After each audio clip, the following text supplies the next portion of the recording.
And we are live. What is going on, everyone? It's Johnny Dunn, and we are back with another one. Today, epic VeVe live stream. Today, we just have one drop. Nothing too crazy today. We got Tails to Astonish, issue number 90. We're going to find out if this is a hodl, a sell. What am I doing in the market right now? Am I buying? Am I holding? Talked a little bit about it last live stream, but we're going to dive into it again. Shout out to Garrett joining early on. We got Francisco. How we doing? How we doing, fam? Let me know what you guys think. Are you guys, as as all things strange would say, are you guys slacking? Are you guys stacking? What are you guys doing here? Let me know in the chat. What are you guys doing? I'm going to be diving into kind of my opinion, what I feel like this drop's going to be doing, my predictions, and if I'll be going for this drop or not. Let's dive right into it. Got a couple good videos today. Got a long interview. We don't have to watch the whole thing. I do want to start it at least. Shout out to Comics and Crypto. They did 5 questions for Dan Shaw Bell. I think Dan Shaw Bell, that's kind of his, interview style. That's what he does, 5 questions with Dan Shaw Bell. So I think it's going to be a great one. I didn't watch any of it yet, so we're going to dive into it. Maybe like half of it. I'm thinking maybe like the first hour today, and then maybe the next live stream we'll probably dive into the second half of it. But want to dive into this, want to dive into their hodl or sell video, and of course a VeVe 3 video. As always, make sure you guys subscribe to VeVe 3. Make sure you guys subscribe to Comics and Crypto. They're going to be at 10K in no time. A lot of people blowing up in the VeVe fam. Let's dive into this comic book. First of all, right away, I was like, ooh, we got some good covers today, in my opinion. So, Tales to Astonish, number 90. This is the first appearance of the Abomination. We got the common original cover here. It looks pretty solid. Nothing too crazy. Got the uncommon. I like the rare. Are these VeVe exclusives? I believe so. Yep, VeVe exclusives. Now, it's interesting. They haven't really touched on this just much.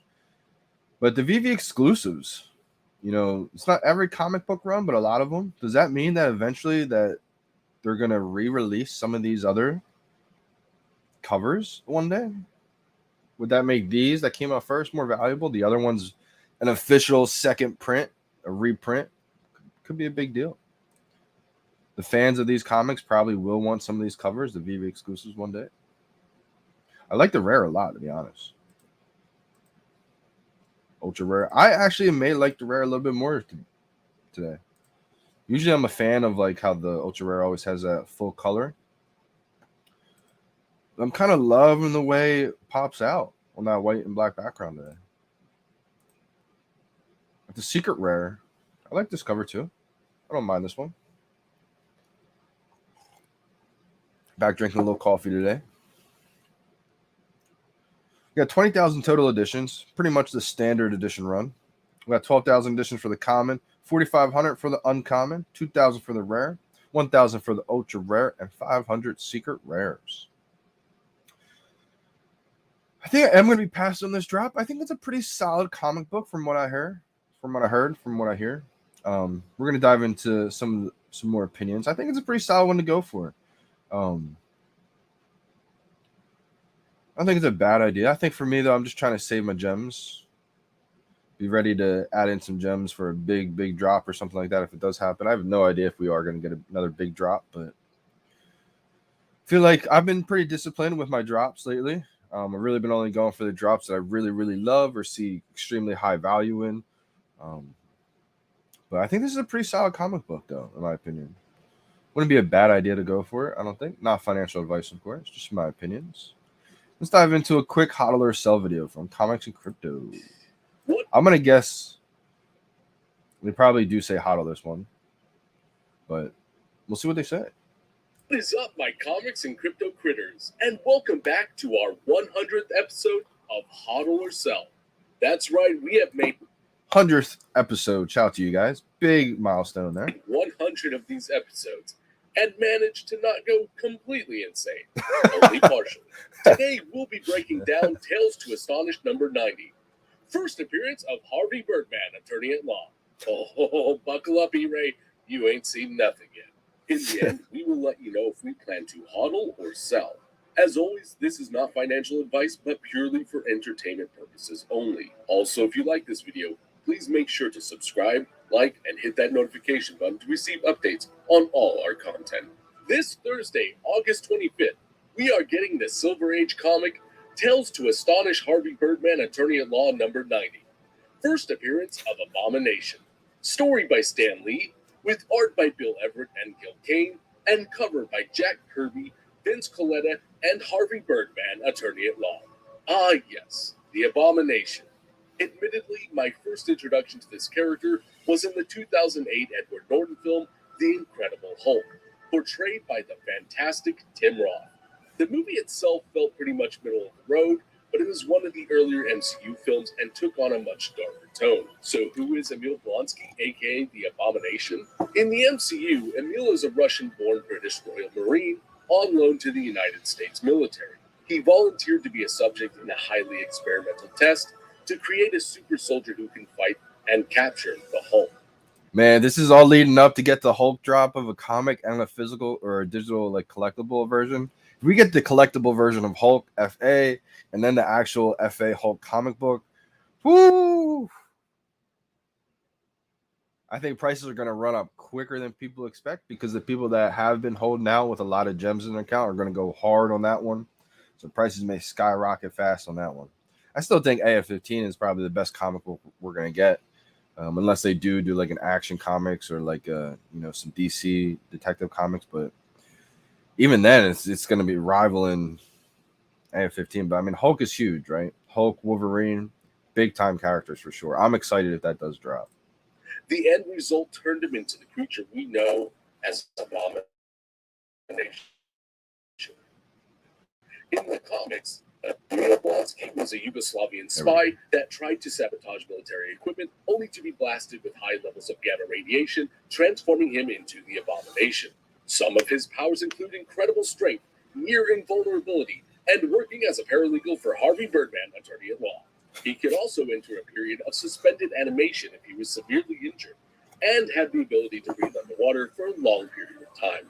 Tim Roth will once again portray Emil Blonsky, aka the Abomination, in the Disney Plus web series Harvey Birdman, Attorney at Law, or, as it is known in parts of eastern Alberta and Wales, She-Hulk, Attorney at Law. According to Go Collect, Harvey Birdman, Attorney at Law number 90 as a 9.8 grade is currently valued at $32,000, with the most recent sale back in May 2021 for $19,200. Before we get our final, I think they used the wrong picture there. To remind you that digital slabs are now available at cherrycharts.com. They definitely got to give this us a video hodl. is sponsored by Elite Comics 11, Instagram's #1 community-powered comic sales page. For our final verdict, we give this comic a hodl. I bet you weren't expecting me to actually say that. This is a very scarce physical comic, with a solid first appearance of Harvey Birdman, Attorney at Law. Jeez. The value of the physical comic lies more in scarcity than popularity. However, Harvey Birdman, Attorney at Law, could become a consistent character in the MCU. I feel like they're using the wrong picture here, right? Over time. So keep an eye out for this character in Harvey Birdman, Attorney at Law, to see if this comes to fruition. This is not a comic we plan on stacking. However, we do plan to go for the drop on Thursday, and if we are successful, we will share it with Harvey Birdman, Attorney at Law. In all honesty, thank you all for sticking with us for 100 hodl or sell videos. We are truly thankful for every one of our comics and crypto critters, and I promise we will not mention Harvey Birdman, Attorney at Law anymore. Until the next hodl or sell video. Godspeed, Ray. Please make sure to reference the spreadsheet on our link tree for each. Definitely go check out their link tree. Should have the best long-term value. You can go right on their Twitter, find their link tree there. I mean, just an excellent resource to use. You know, I feel like it's always important to take in what so many people have to say. You know, the people that you have a lot of credibility. You know, VeVe Rank, Cherry Charts. I don't know if Cherry Charts really does the comics as much. I think he probably does everything. But I know Sleeping Comics, you know, one of the, I would say, comic gurus out there. Definitely check out VeVe Rank, and then Comics and Cryptos. Great video, guys. Great video. This is the one that we're going to tune into next. We're going to get some comments first. Definitely check out the VeVe and 3's video next. Like I said, I think this is going to be a pretty solid podcast, you know. Big fan of Dan Shawbell. Shout out to Dan. excited to see what they have to talk about, you know. Top of the morning, my guy APB. How we doing? How we doing, fam? Going for one comic today. Yeah, shout out to Francisco. I think it's a bad idea. Like I said, I'm probably gonna be passing on the drop today. But you know, Comics and Crypto gave it a hodl. I think it's a solid comic book. It's pretty scarce in the real world. That's probably why it's going for so much money. 30K. But probably a character that's gonna grow, you know, grow in time. So let's check out what VeVe has to say, huh? Welcome back to VeVe 3 with me, Corey, aka Old Rhubarb on VeVe, and me, Heather from the VVT, and also Heroes and Heroines. And our next comic landing on the platform is Tales to Astonish number 90, which is a first appearance for Emil Blonsky, aka Abomination. And this comic's landing on the platform on Thursday, August 25th at 8 a.m. Pacific time. By the end of this video, you're going to be hip to the character, the comic, the use in the Marvel Cinematic Universe, and the value of this book. Let's get into this thing. The comic hit the shelves on April 1st of 1967, and at this point in time, Namor, the Submariner, was the more profitable character, and thus the cover was his. Prior to the Silver Age of comics, where superheroes began to dominate comic books, these Tales to Astonish comics were mostly science fiction stories. Initially published by Atlas Comics, Tales to Astonish and its sister series, Tales of Suspense, began publishing at the same time, and it also went through the same transition of content. And both Tales to Astonish and Tales of Suspense are just lousy with first appearances throughout their initial conception. And that's largely because Stan Lee, Jack Kirby, Larry Lieber, all of those greats that were working there initially, this was them throwing ideas against the wall and kind of seeing what readers thought of them. And as for today's book, we get to see Emil Blonsky, a Soviet spy who has infiltrated an American military base that houses Bruce Banner's laboratory. And let me just take this comment off real quick so we can see. Hey, appreciate you for tuning in real quick, APB. Have a good day at work, my man. Just take that comment off real quick. Banner was still going through that period where he was just mindlessly crushing anything he found moderately annoying. Banner had gone on a rampage and now was sneaking back into his now military-occupied lab. Keep in mind, he's a wanted man. And Banner is stopped before he can complete his experiment and is whisked away. So Emil Blonsky, super spy, decides it would probably be a good idea to, you know, play with Banner's toys and see what would happen. And what happens is he gets blasted with gamma radiation, and thus Abomination is born. And Abomination is unique because he didn't just become a mindless brute after his transformation. He retained his intellect, much like we see with She-Hulk, if you remember that last video that we did. And he also holds an unwavering hatred and jealousy of Bruce Banner. Despite Banner being largely unable to control himself in the Hulk form, he's able to maintain relationships, find love, and have a quasi-life, something Abomination is unable to do. This hatred for Banner is what fuels most of their interactions throughout the years. As for the Marvel Cinematic Universe, or MCU, we've seen Abomination pop up directly and in reference in a lot of different movies and shows. Portrayed by actor Tim Roth since Edward Norton's Incredible Hulk movie, we've seen a revamped version of the character being used in Shang-Chi.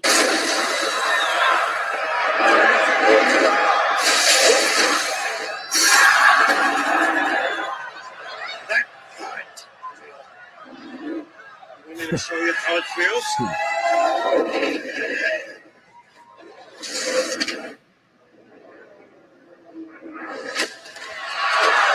And most recently, we've seen Abomination teased in She-Hulk, Attorney at Law. It's cool to see Reservoir Dogs veteran Tim Roth reprising the role for that show. And moving back to the comic, this is a key comic from the Silver Age, and it has quite a bit of collector interest, and the value reflects that. At 9.8, this comic goes for around 32 grand according to Go Collect, and the value cascades downward with the grade. There's not a huge number of these cased across all the grades, so with the continued and increasing use of this character in the MCU and in comics, this value will likely only rise. Our VeVe exclusive rare and ultra rare covers are coming from Stephen Mooney and colorist Frank Martin.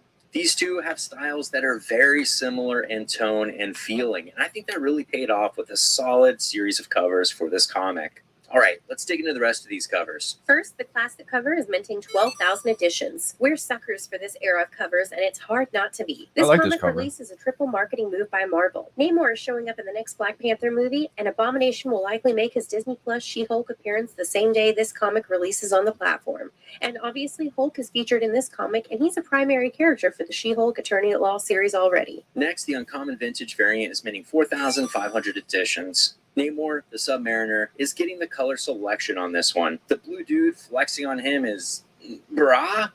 Bira? Bra? I don't know. But he basically was always giving Namor the hard times, trying to take his throne of Atlantis away from him. Our first exclusive cover is the Big Rare fan of Hero this. variant, minting 2,000 Probably my favorite editions. cover Abomination of this is a set. menace, and the motion, centering, and pose on this cover really highlight that. Amazing use of the space on this piece, and it does something essential. It gives Abomination the cover for his first appearance comic. While everyone has different opinions on exclusive covers, I'm always going to be partial to covers that highlight characters that didn't even merit the cover mentions in their first appearance comics. True. The ultra rare Vibranium variant is minting 1,000 editions. I do like this one a lot, Edge too. to edge color saturation takes the motion from the rare and turns it up to 11. Looks like Abomination is about to steamroll us. The revamping of the title text gives this a really clean and polished look. Shifting the color of the Hulk text from the original yellow to green is subtle, but it makes a big difference aesthetically. And keeping that comic edition placard original grounds this variant in its history. The one thing that I've noticed is pretty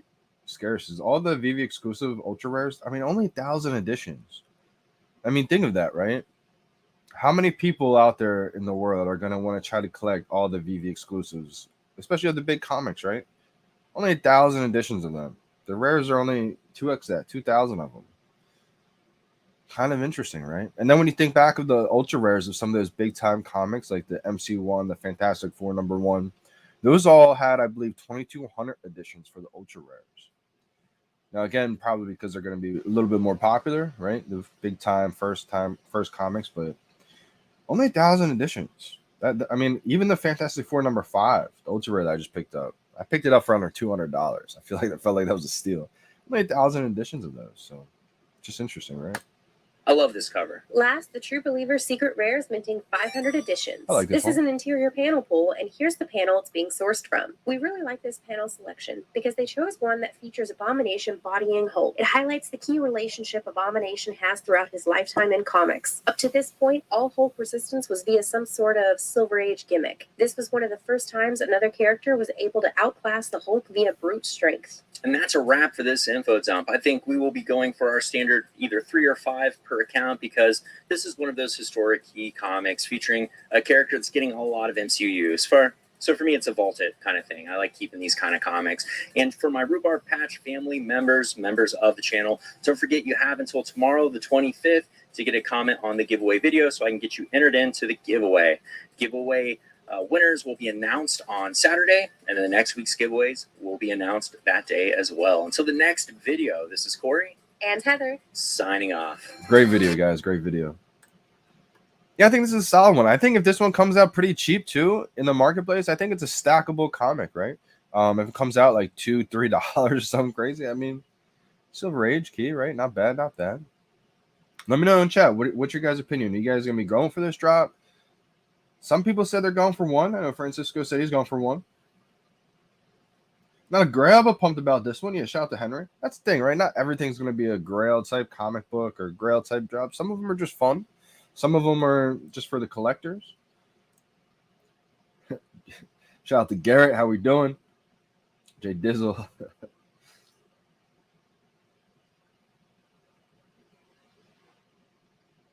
I feel like there's a few different things, real talk. You know, I'm definitely not the comic book expert. Shout out to Giant Size Comics and Crypto, Sleeping Comics. I feel like that's a question for them.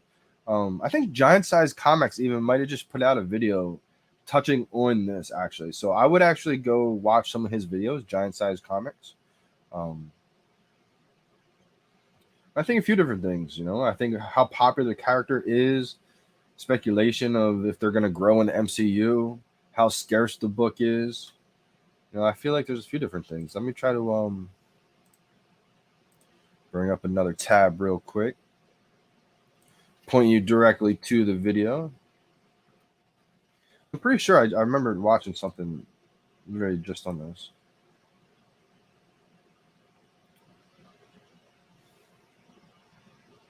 Yeah, here we go. I think we're gonna dive into that podcast from Comics and Crypto and Dan Bell. So this is a giant size comics. Definitely go give him a subscribe on YouTube. Try to get him to 1K. I think this is the video, maybe. Which comic book should you buy on VeVe? I think he'll go in there and describe or new comic book investor, buy Silver Age Key Comics. I feel like, yeah, just give his videos a watch. I mean, definitely a great YouTuber, makes great content, digestible. So definitely go give him a subscribe. Newer to the community too. So awesome to see that. Let's shout out to VeVe3. Great video, guys. Let's dive into this podcast, huh? I feel like not many people watched it just yet. It just came out today, I believe, right? Last night, today, I think this morning. The following episode of the Comics and Crypto Podcast is for informational purposes only, and anything expressed by the hosts or their guests is solely their opinion. This podcast does not constitute financial advice, and anyone wishing to invest should seek their own independent financial or professional help. Have fun and enjoy the show. Hi, I'm Sean O'Hare, and I know comics. Hi, I'm Spencer Vogel, and I know crypto. Hi, I'm Kevin Lee Loader, and I don't know shit. This is the Comics and Crypto Podcast. Cast host of 5 Questions with Dan Chabelle. Welcome, our good friend of the podcast, Dan Chabelle. Well, it's so good to be here. I feel like I'm like the meat in the Spencer and Sean sandwich right now. Like people are here, and I'm like here being stuffed in. So great to have you here, Dan. So good to have you, man. Yeah, man, where do we start? There's so much fun things to talk about, especially like the VeVe market. I know that you've been involved with VeVe for the past year. We've talked about it so much. So many different drops. The collectibles have dropped. You know, we've had so many discussions. Yeah, real quick before we get started, I'm gonna get to some comments real quick. Garrett says the ultra rare is dope too. Definitely love the ultra rare. Real talk, another great question. Do physical variants have value? Some physical variants definitely do have value. Real talk. Certain ones, not every single variant, but I would say some of them do. Like for example, the Ultimate Fallout 4 that we have, the first appearance of Miles Morales comic. The secret rare is actually an extremely scarce variant cover in the physical world that sells for like over $20,000. So I do believe that secret rare is like one of the ones that people will target because that does have a physical variant. Now, not all variant covers have, you know, crazy amounts of money attached to it, but that's one of them that specifically does. Super Shimono said, hit the like button. Appreciate you big time.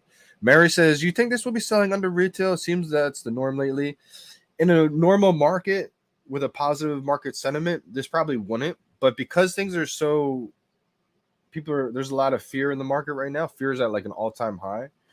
Usually that's when there's a buying opportunity, not financial advice, of course. With the whole economy in shambles right now, I don't think many people are going to be, because a lot of people are selling off right now. A lot of people are trying to, in my opinion, create even more fear to buy back at a lower position.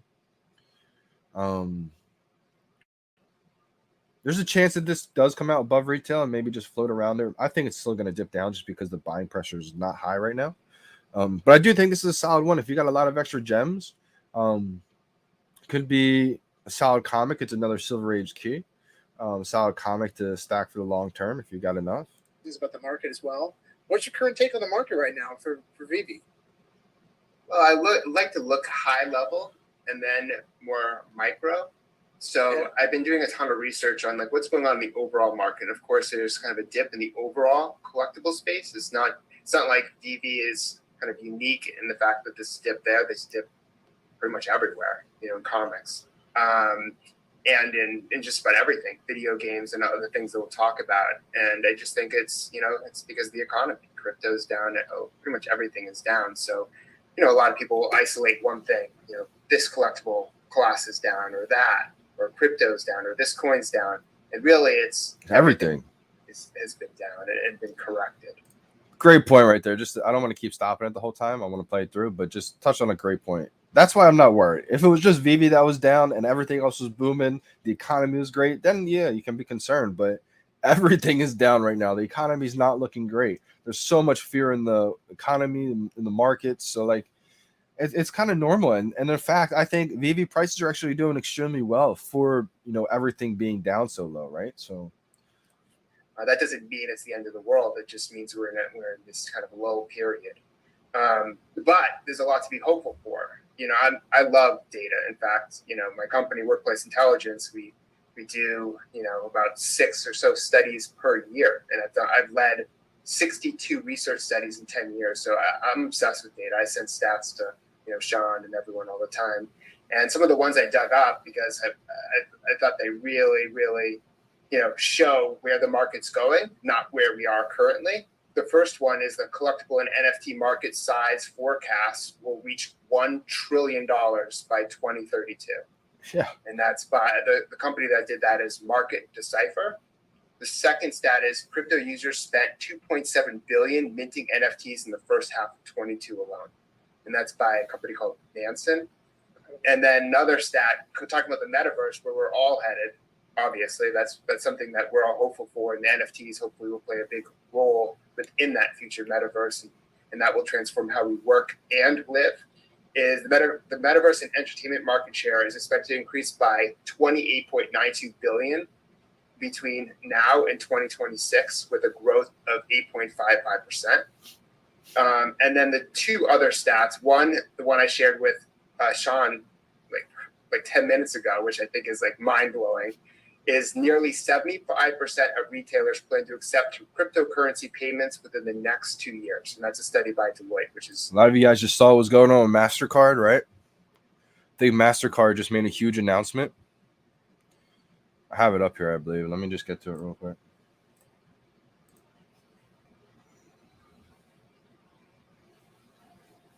CEO of MasterCard says they're working with Binance to let people pay with crypto at 90 million plus stores.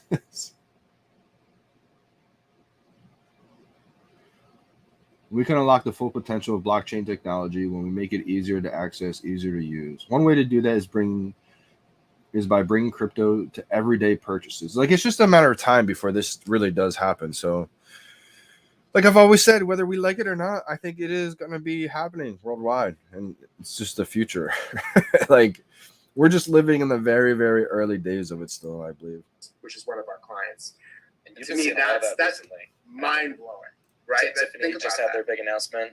One of my favorite gifts, guys shaking is I'm too bullish. I've seen that gift. No, that's how I feel right now.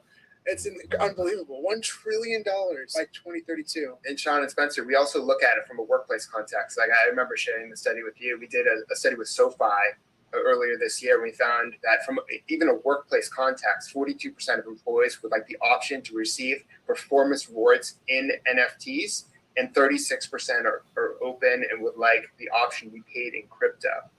So this is not only early, but people are already having these opinions. They're already changing their behavior. And think of all the kids growing up now too, and all they know is crypto and digital collectibles, especially with the Fortnite skins and everything like that. Like, we're just moving further into it. And what you could see in the future is NFTs become everything. Meaning, like, you want to. I think one of the big things that will transform NFTs is when you use an NFT as a ticket to fly and use at the airport. JetBlue, Delta, United, they start accepting NFTs and create NFT type tickets, just like you would use an NFT to see maybe a sports game.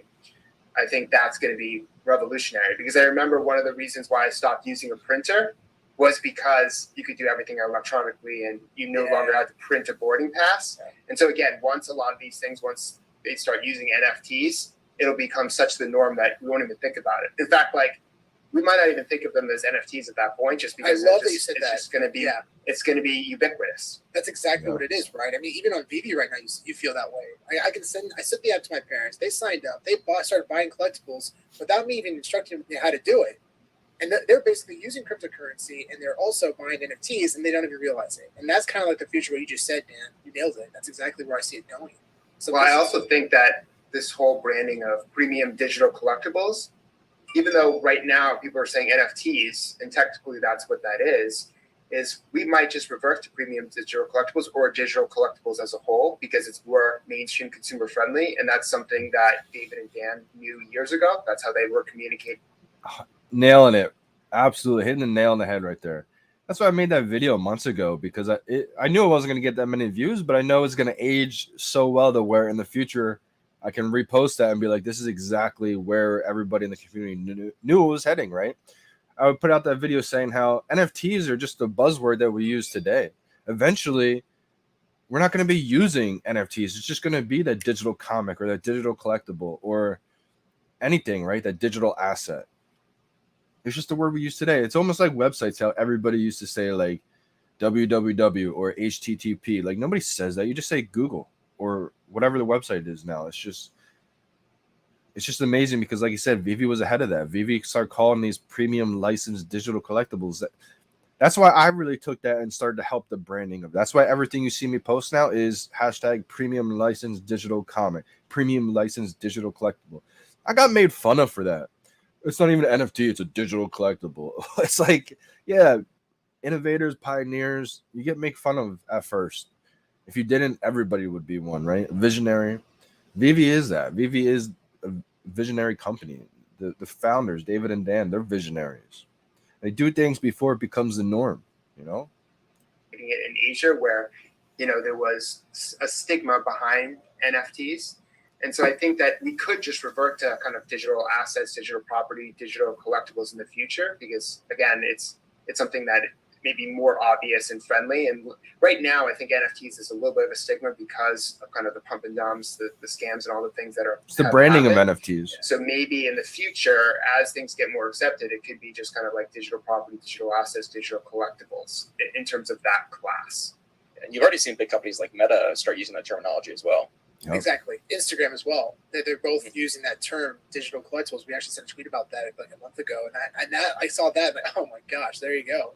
People have been giving VeVe a hard time about using that term or that name. Incredible foresight there. VeVe isn't going after like the mainstream like NFT people. They're going after people who haven't heard of NFTs before, who are interested in collecting these big IPs. Majority of the world. Correct. That is one of the most important points that people fail to realize, and it's because a lot of us are in our own little, stovepipes. We're on our own little caves talking about NFTs. Whereas think about all the people that VeVe acquired during the Golden Moments drop. They don't know what an NFT is. They're just like, I like Disney, R2D2 or whatever IP that they enjoy. They weren't thinking about, oh, this is an NFT as much, right? And they're not worried about a lot of the things that we think about regularly and talk about, right? It's much more simple from a mainstream perspective. Is I just like Winnie the Pooh. I'm going to get a Winnie the Pooh, digital collectible. Like, I think that's what it's really going to come down to. And I think they know that, but VeVe has to both support these mainstream users as well as the hardcore kind of crypto NFT collectors at the same time. So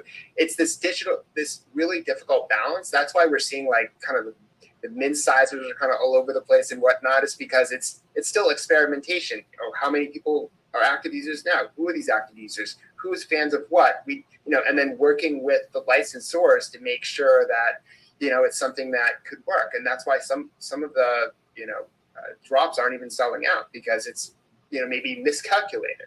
But it's not like it will always be miscalculated. And sometimes, maybe they'll eliminate the rest from the market, and then those will be scarce, like the Buzz Lightyear drop today.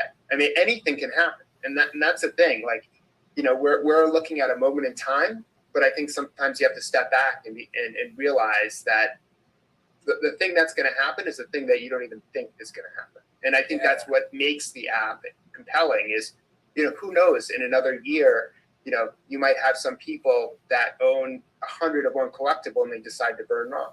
Or maybe there's like a burning event and like 10 people who own 50% of the stock burn off all theirs for points to leverage to get Yoda or something like that. And so we don't know how it's going to play out. And that's why, even though a lot of people are like, oh, I just want to collect rails and sell out of everything else, those other things that might not be looked up upon or as valued, who knows how those are going to play out in the future? And who knows, the accumulation of those MCP points that you get from lower budget items, that could be played out in the future to benefit you to get the higher ticket items. And I think that a lot of people don't know how MCP is going to be laid out.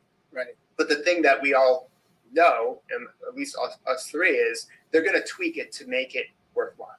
That's the thing is they might 100%. And because at the end of the day, this is a collector's app built by collectors for collectors. So the master collector program, they're taking years on it.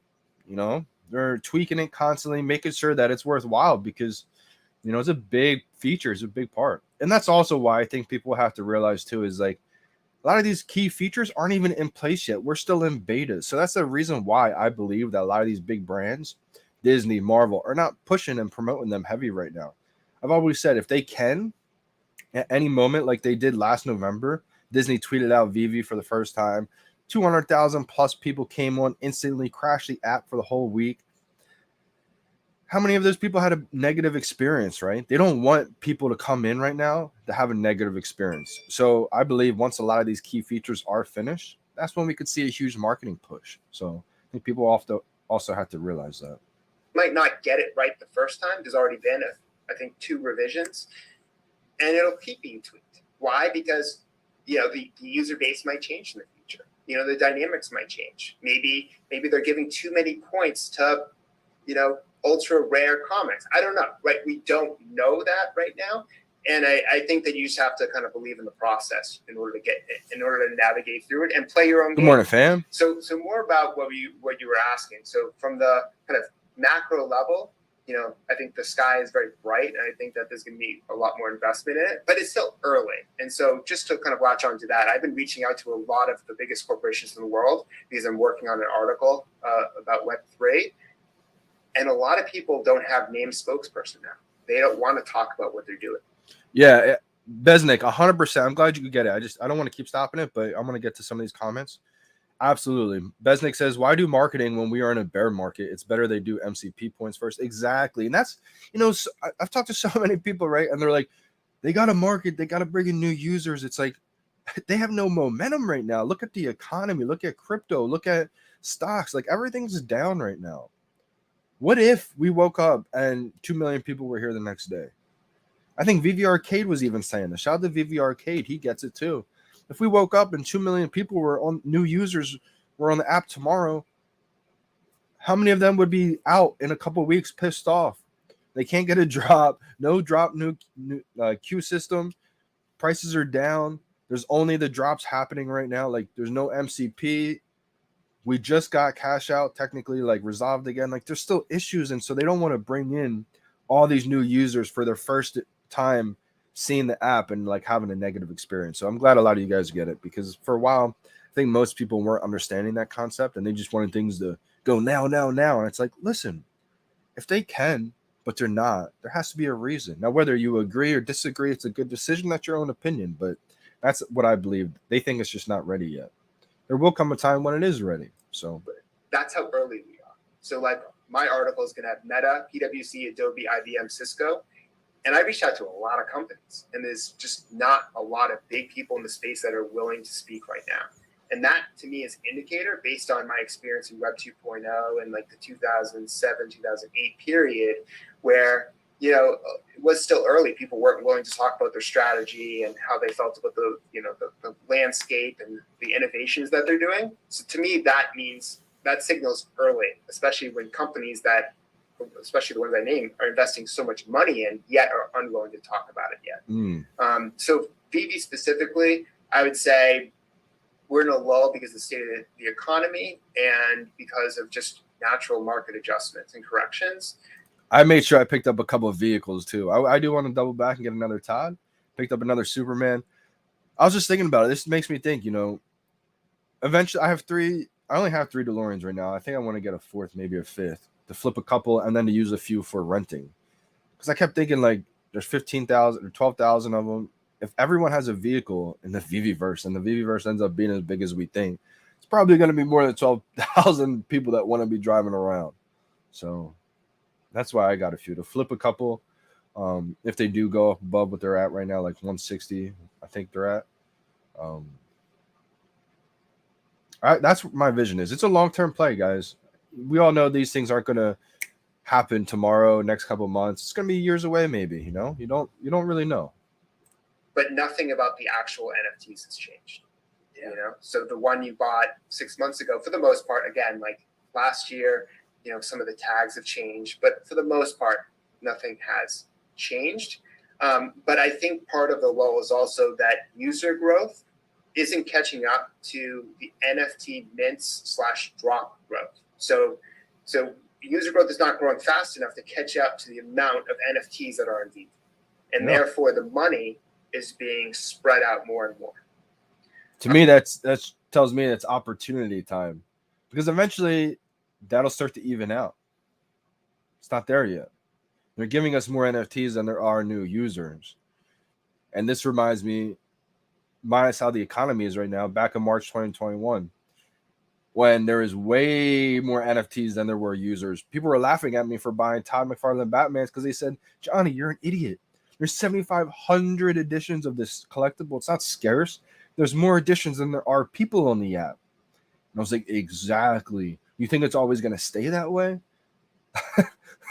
People just didn't get it back then. But I think, again, once, and we'll talk about this more, once the marketing and PR engine hit, then hopefully the user growth grows to align with the amount of NFTs that are being dropped. Because we're only going to get more NFTs, which will dilute the market. And I think one of the things that Sean had said early on was that the cream will rise to the top, the top, right? So especially with comics, the comics that are the most valuable in the physical world, we still assume that they'll be the most valuable in the digital world. Yep, I agree. And I think that with, we now have, you created your whole new list of the top comics in VeVe, Sean, that I'm sure you'll promote. And that list, it's going to just, I think it's mostly going to default to the physical comic list, and those comics will rise to the top. And a lot of these other comics that are being dropped that, I haven't even heard of some of these, they probably will be washed out unless they get saved by the MCP. No, but you know what? The funny thing is, who knows? Maybe if you get a lot of those comics, that yields a certain amount of MCP points that helps you get, a Journey into Misty 83 in the future. Like, we don't know strategically what you can do, but on the surface level, not interesting to me, right? And I think that, I want to talk about this as well, is I feel like the more you collect, the more you acquire a certain taste and get more specific into what you want to collect. Like, I feel like now versus when I first started, I'm much more particular about what I'm looking for. Whereas, when there was less inventory and I was just kind of getting my hand into it, I'm like, oh, I'll take this and this and this. Now I'm not going through every drop. Sean, I know you aren't, and Spencer, I assume you're not as well, because maybe we don't love everything that's being dropped, or maybe we're satisfied with what we have, or we want more of what we have, more mints of what we have. So I think that things do change, and there is a benefit. So everyone who has been on for a while, there's a benefit of understanding historical prices and the market behavior, and that can really help you. Because when you first started, I'm almost at 1 year as a VeVe user, and when I first started, and I saw Captain America Secret Rare and Spider-Man Secret Rare, I was like, why is Spider-Man so much more expensive? And at that time it was like $1,700, and I was like, yeah, that's really expensive, because I was new and I didn't have the price history, and it's hard to know exactly how things are going to play out. But now you look back and you're like, man, I should have just got a bunch of those and sat on it and then called it a day. But you wouldn't have known that. And I think a lot of people have those type of stories. Oh, when Tar was at retail, I should have bought X amount, right? But but there's a reason why you didn't. It's because it was new. You were kind of unsure. You just didn't know, right? Because if you knew, you would have done things differently. And so I don't really have any regrets. And clearly you can't complain if you got some of those in the early days. But I think that one of the big things that we're missing is the historical price history. I mean, if I think about all the collectible classes, the one that I would trust the most is a physical comic market, because they've been around for so many years. The Silver Age comics, like 60 years, right? And you have such a rich price history of where they were, where they are. Whereas without a ton of sales data, we will see the sales data on that kind of stuff eventually on the web app, I believe. Over a long period of time, it's hard to really know. And I think that is one of the things that's going to be extremely valuable moving forward, is to get the previous sale history. I think that will really, really level it up, and having that data, I think, will help people make more informed decisions and not feel like they get burned, which is something that I think a lot of people have been outspoken about. If we didn't have the data like on Go Collect to understand the sales of these physical comic books, I would have zero clue about value in terms of value True. or understanding the market. It's so important. It's so important. And I think people are starting to realize that, especially when we actually have access to this in a very simplistic way. It's going to be massive. It's going to be massive. And I also think there's something about popularity. I mean, it's something that we talk about too, right?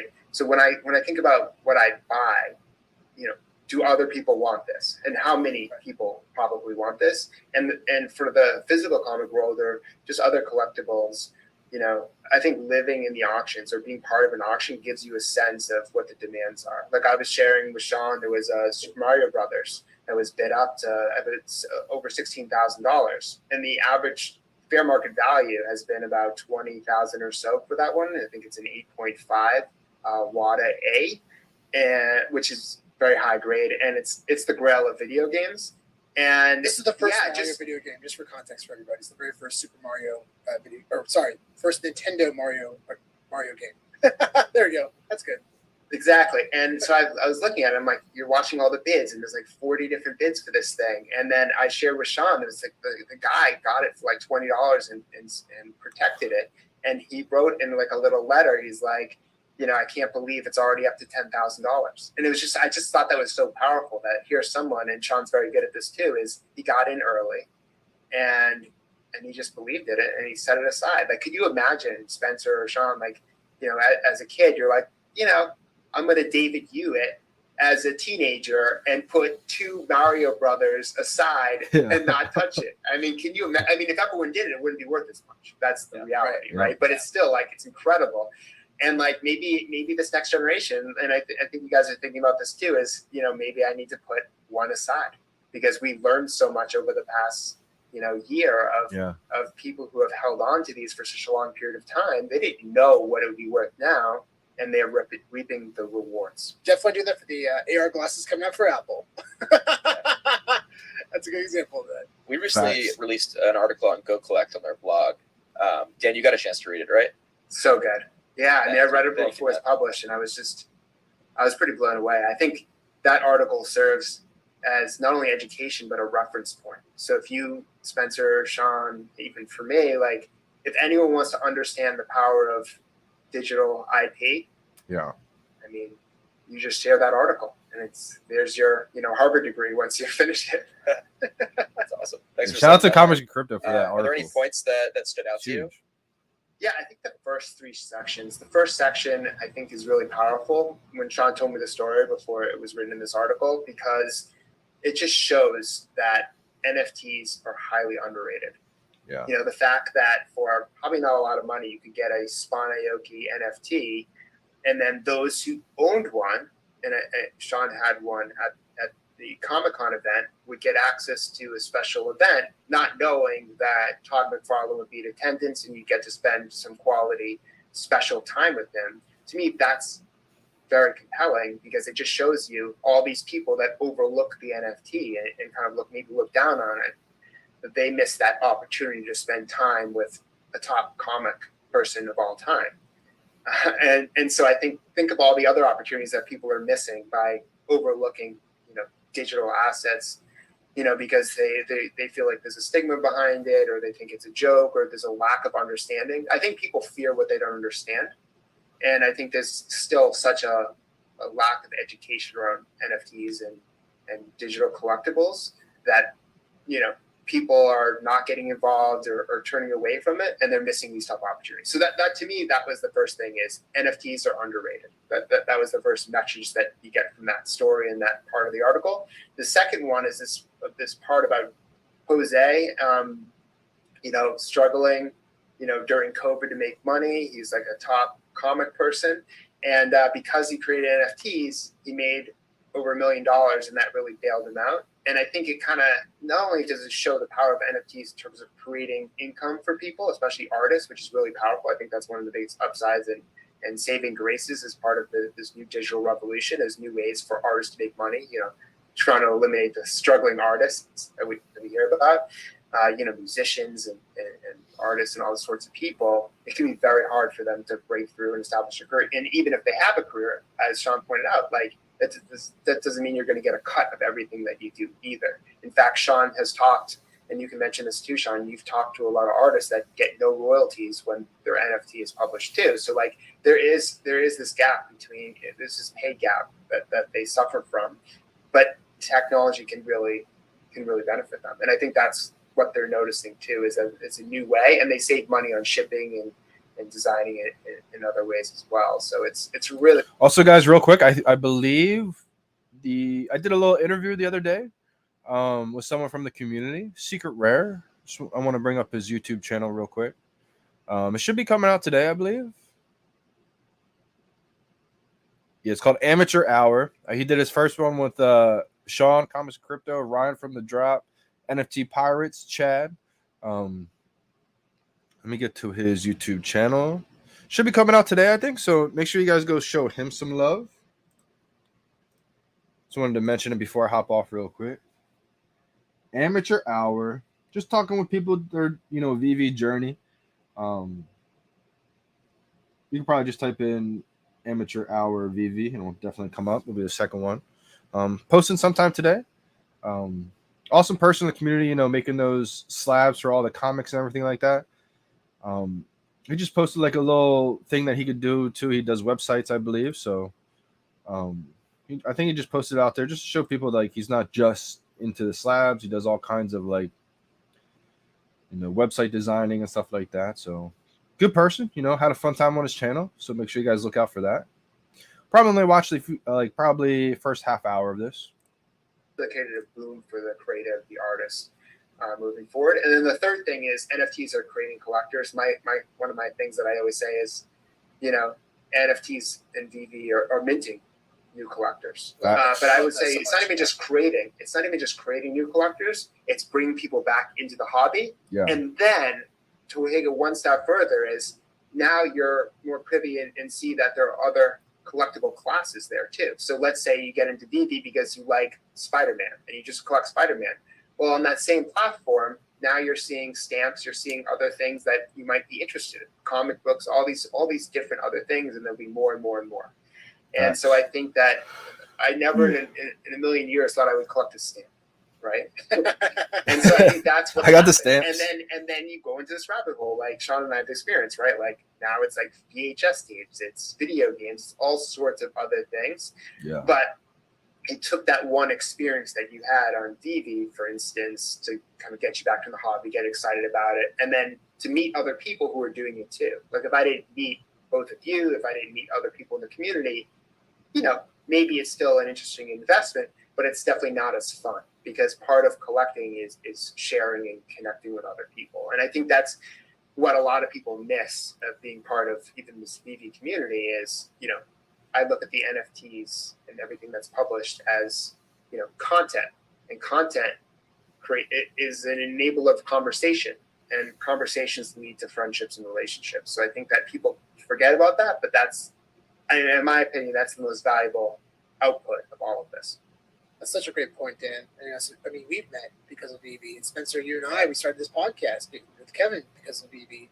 I just went to a wedding in England because of VeVe. So it's an incredible experience being able to meet so many wonderful people, and on top of that, just being able to be surrounded by these incredible collectibles that I personally just love and enjoy. It's such a blessing. What other catalysts do you think we'll need to see VeVe take it to the next level as far as total users? Because right now, I believe there's at least about 150,000+ active users. That's probably pretty conservative, but man, what are your thoughts potentially get to 1 million, like 3 million, even 5 million plus users? Yeah, so my view on this has changed significantly between 2021 and 2022. In 2021, I would say the combination of OUP, MCP, cash out, foreign translations, and other things would really lead to the type of growth that we were all kind of hoping for. But now, after really investing time and thinking about the other collectible classes and what has led to a lot of capital being invested in those, I think really what it's going to come down to, and we know that this part is coming, be one-of-one auctions. I think a one-of-one auction, this is 100% how I feel, and I'll give you examples from other collectible classes as well of how this has panned out. So one of one auction on VeVe with, hopefully a Banksy or another celebrity like a Todd or some big artist that has brand recognition that people have heard of. One of one Stan Lee signed Spider-Man cover. Whoo! Hopefully internationally, because that creates the larger market. That stuff probably won't happen, the big IP one-of-one type stuff, until they get the one-of-one auctions all smoothed out. We can add crypto to pay, all kinds of things, because that's when we'll see astronomical sales happen, I think. Okay. And then not just doing that, but marketing that to get enough excitement around it that there's a $1 million bid. Yeah. So now you have a Good morning, Shago. brand name attached to it on the platform that we're all part of. Good morning, Kate. And you have a bid and a winning bid of $1 million or more. Because I really do think, especially in the NFT world, the $1 million mark is important because so many other NFTs have already hit the $1 million mark. So what's going to get people to VeVe is we need to at least hit that $1 million mark. And to do that, you need something very special. Yeah. A one of one, and something where there's a lot of excitement around it and a lot of capital being invested in bidding it up to at least hit the $1 million. And not just that, that's to me is not enough. This one last component is really key, is marketing and promotion around that. All of the auction houses do it. It's the reason why people, not only look into an auction and want to bid in an auction, but now those investors are seeing all the other things in that auction as well. So people will come in, based on a headline, let's say in the New York Times, $1 million, NFT, one of one, sold on VeVe. And we know they can do that anytime. So the fact that they're waiting just tells me that they're going to wait until the VeVe app is ready to handle all that. But we know it's coming. By Banksy, and it's this special, portrait or whatever it is. That's going to get people on VeVe, not just maybe to, send that person an offer who has it potentially, which does happen, but now they're privy and they see all the other NFTs on VeVe, and thus they bring all their investing friends, and that. We got 3 minutes to drop. Appreciate you, Gary. Big time. Let me know. Good morning, Drew NFTV says, well done. What up, fam? I actually forgot all about the drop, to be honest. I only got 5% battery left. We'll stop it right there. I guess 26 minutes. Maybe we'll watch like the last 4 minutes of the first 30 minutes. Probably a podcast we'll keep tuning back into. Shout out Comics and Crypto for this. Shout out to Dan Shawbell. Steven, how we doing?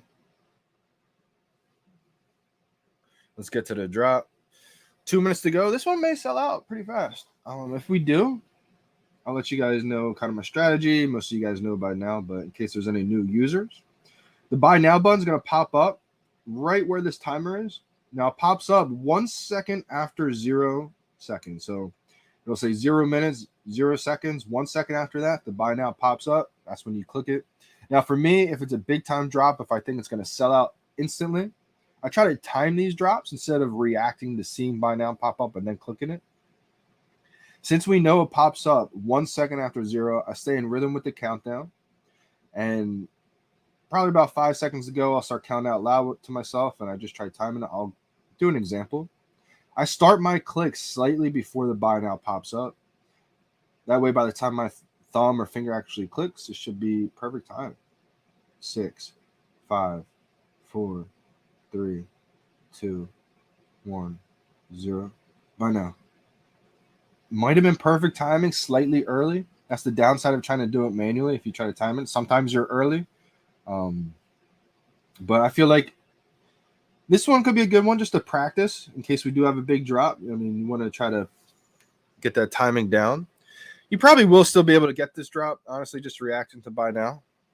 I don't think it's going to sell out in like 0.5 seconds. I do think it's going to sell out in a couple seconds, though. So I'm probably going to be skipping this one, Gary. I think it's a solid comic book. It's a Silver Age key. But for me, it's not a character I really knew. I love. I'm trying to be pretty disciplined with my gems right now, so I'm just holding off on this one. But I'll go over how it would do. Just to show you guys once again. 9, 8, 7, 6, 5, 4, 3, 2, 1, 0. Oh, no. A little late, but still got it. I'm just going to cancel that one.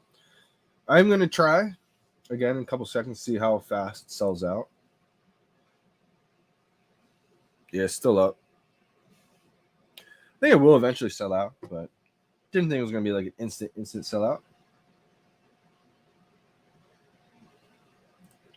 Any updates on the Komi devices to enhance our NFT experience? There was an old video of the Komi cold storage wallet that showed our collectibles in a 3D on a table. Yeah, so real talk, I think a lot of that stuff's in production. They haven't every time they come out with that Komi hard wallet, it just sells out instantly. I think that's on the back burner right now of a lot of these other different priorities that have been taking place. Eventually, we will get updates on that, but I think it's not highest on their priority list right now. So I feel like stuff like that will come. Like they've talked about all kinds of stuff like that. They've talked about not only are we going to see an Komi secure wallet for all crypto, we're going to eventually see like a cheaper $20, $30 version of an Komi secure wallet that only holds OMI, not all crypto, but only OMI and our VeVe NFTs. That's going to be insane, guys, because that way we'll actually have a cold wallet if we want to put some of these VeVe NFTs into. So it's not going to hold all the crypto, but that's something that they talked about in some of these early AMAs. So eventually we will see that, but it's going to take time. So not something that's going to happen right away. Let me know in the chat too how we do on the drop. It's still up, so it didn't sell out just yet. I'm going to touch on the last 4 minutes here, and then I'm going to get back to the comments. And then I'll wrap this one up. We got one ultra rare going for 45 right now. We got a few uncommons in the market going for under retail. We got the commons going under retail. Like I said, I think once it settles and it is settled under retail, it's a Silver Age key. I think it'll be pretty solid in the long term, but I'm excited to see what some of these secret rares are going for today. Important now to get that top line of investor involved. And so if you think about others, so let's go over comics first, because this is the Comics and Crypto podcast. So headlines like this: first Spider-Man comic, Amazing Fantasy number 15, sells for a record $3.6 million. That was in the Hollywood Reporter. It was also covered in many media outlets. Again, it's not just about the sale with the big brand name, but it's also about the promotion of that. Absolutely. What we're core missing from the ability to scale this platform is marketing promotion. And I say that in the most credible way imaginable. Like, I went to school for marketing. Like, I've done over 60 campaigns, right, with real result. Like, I have case studies, right? So, but if you put in my name or my company's name into Google News and then you put on VeVe's, I have way more than VeVe, which is ridiculous. It should never be like that. See, so for that example right there, it's kind of what we've all been saying, right? If they're not marketing and promoting and writing news articles all over the place right now, there's probably a reason why, right? They probably feel like right now they've learned from their mistakes. They don't want to bring in hundreds of thousands of people like when Disney did promote VeVe. Disney tweeted out VeVe and brought in 300,000 people instantly, crashed the app for the whole week. They finally got it back together by the end of the week. How many of those people left because they had a bad experience? Like I said, imagine if they did have crazy marketing promotion, Marvel and VeVe was together at the San Diego Comic-Con. Like, they don't want to blow it up just yet because they want people's first experience, first impression to be a positive one. They don't want to bring in all these hundreds of thousands of people, have a bad experience, be negative, have a bad review of it, leave, bad taste in their mouth. They don't want that. So the fact that they can, but they're not, tells me that they're choosing not to. And whether you agree or disagree with the decision, that's your opinion. Everyone's got an opinion. But that's my belief of why the team's choosing not to market just yet. So that tells me if they can, but they're not, and eventually they will, it's an opportunity stage right now, in my opinion. But that's just how I view it. Let me know in the comments, do you view it the same way, or do you want them to market and have all this heavy promotion right now? And I don't want to be negative, but that is a core thing we're missing. We need marketing and promotion around what we're doing, because what we're doing is there are literally, even past the one of ones, we have the James Bond movie ticket tied to a movie where there's already interest. So we need to promote and elevate the NFTs as the movie's happening, because that's the number one time to be able to promote the NFTs. Same with the Thor Love and Thunder. We have a set. You pre-brief. I can tell you exactly how to do the campaign. You pre-brief the reporters. Hey, we're releasing that. We're doing this drop at this time, and this is what we're releasing. It's innovative. We have the first appearances of blah blah blah. Like, you know, it was Loki and others, not Thor, but others, and you package that up for the media. And so I think that even with the one of ones, you need the promotion. You can't just, you know, rely on organic for the rest of it. And see, I think that's why they're starting these one of ones off with like small time things. You know, I mean, Ron English is already a huge famous artist, but I think they could have done something like a one of one Stan Lee signed Spider-Man cover, but they're just testing this stuff out still. Remember, we're in beta. This is a lot of like trial and error type stuff still. So I do believe that VeVe is going to be used to market Disney's new movies, but they're not going to do full out marketing campaigns when we're in beta and we're still testing and these trials out. So I think people have to remember that this is still in beta and they're still trying things out. And that's why I feel like they haven't had a huge marketing push just yet. The company's history, you really need the marketing promotion. So that's the thing that's really, I really genuinely believe is missing. Two other examples. Action Comics #1 sells for $3.18 million, Hollywood Reporter. Rare copy of the first Marvel comic sells for $2.4 million, New York Times. And the person who bought that, by the way, is the co-founder of Comic Connect. So one of the strategies that these CEOs and founders of the auction houses do is they literally buy their own stuff as a way to get the price high enough to then market their company to get more capital.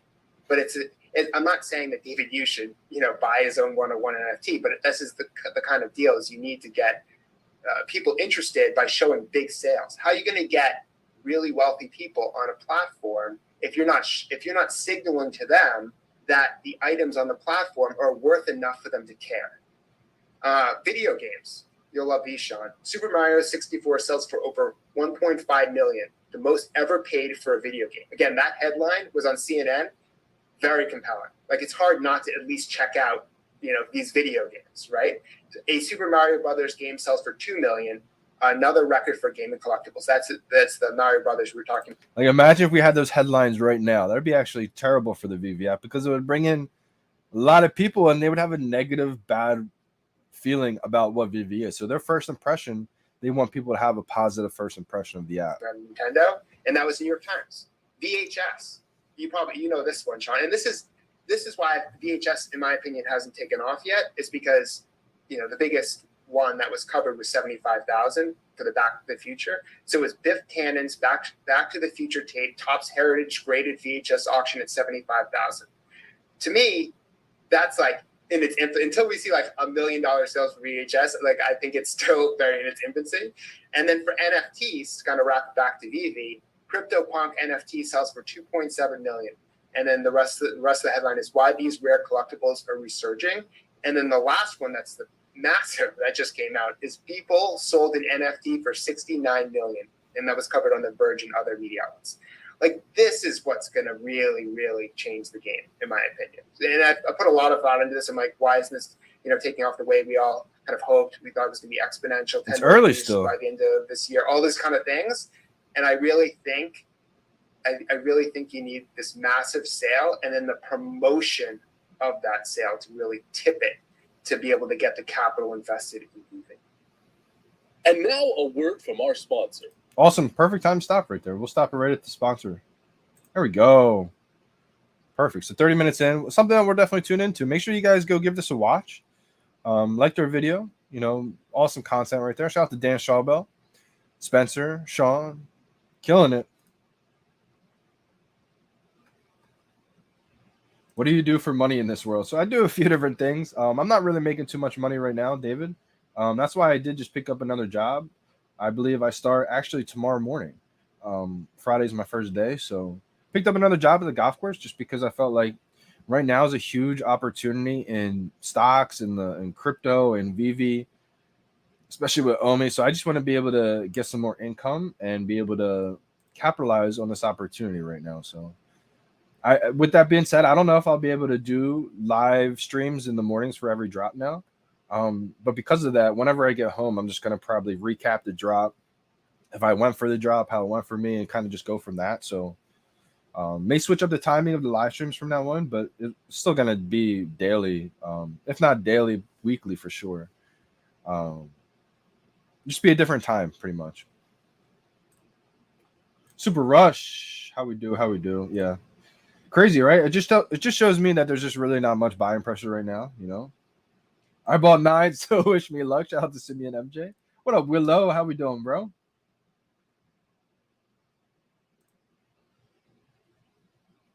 Uncommon Gang for Jimbo Lee Lingo. Anybody get the rare? I felt like the rare was probably my favorite cover of the bunch. Only $9 right now. Ultra rare is going for 28. We got Secret Rare going for 99, just under 100.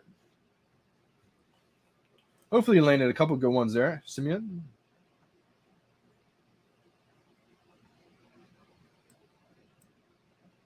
Yeah, great podcast today from Dan Schaubel.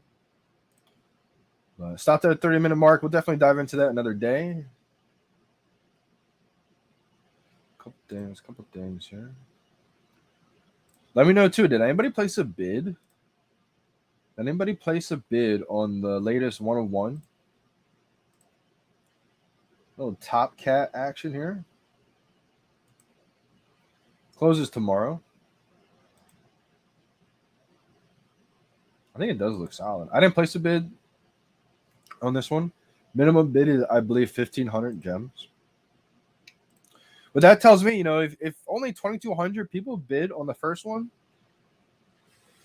and 1,500 gems for this one, you probably like 500 people are going to bid. Maybe 1,000 people, I would say, are going to probably bid. So if you do get an airdrop for bidding, you might get a 1 of 1,000, 1 of 500 type bid. Or not type bid, type collectible. Who knows, right? Hey, yeah, appreciate that big time, man. Tune in, stop in. Yeah, Gary, I don't know. I may do that. Because it's at a golf course, I'm gonna have to be there at like 6 a.m. and probably leave at like 5:30 in the morning. So I don't know. Maybe I do an extreme 30-minute 5 in the morning type live stream first thing in the morning. Who knows? Let's go, Dynasty. First ever secret rare. Let's go. Decent mint number on top of that, Diane? Or just a random mint? And what are you going to do with it? Flip it? Probably a good hold, to be honest. Not financial advice, of course. You could flip it for about $80 right now, $90. But I think a secret rare of this one, if you hold long term, could be solid. I feel like a secret rare of a Silver Age Key, even if it's not the most popular character, could do well over time, you know?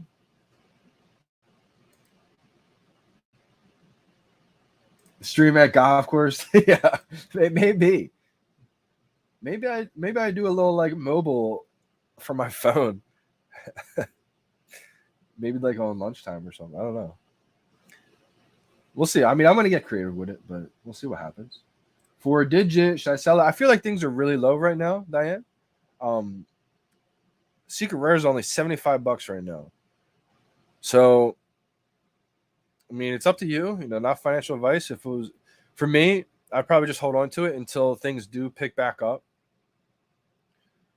I feel like 75 is just too low for a secret rare to really let it go for. But especially if you get it on the drop, I probably hold on to it. Maybe until we can start, and the announcement comes, we can put them in our showroom. I feel like all comics are going to pump once that happens. But I could be wrong, you know? Yeah, 100% Riley. That's literally, you know, a benefit within itself. You know, if we get free golf at this golf course and another golf course that's kind of local to it. So free golf will pay for itself. How much I've been golfing. So that and just a little extra income, you know, I feel like I got to take advantage of this opportunity. So, you know, I don't think it'd be a bad idea. We'll see how it goes. I like the ultra rare and the rare covers a lot. I actually like the rare a little bit more, but I think both look great today. Yeah, shout out to Diana. That's the first secret rare she ever got.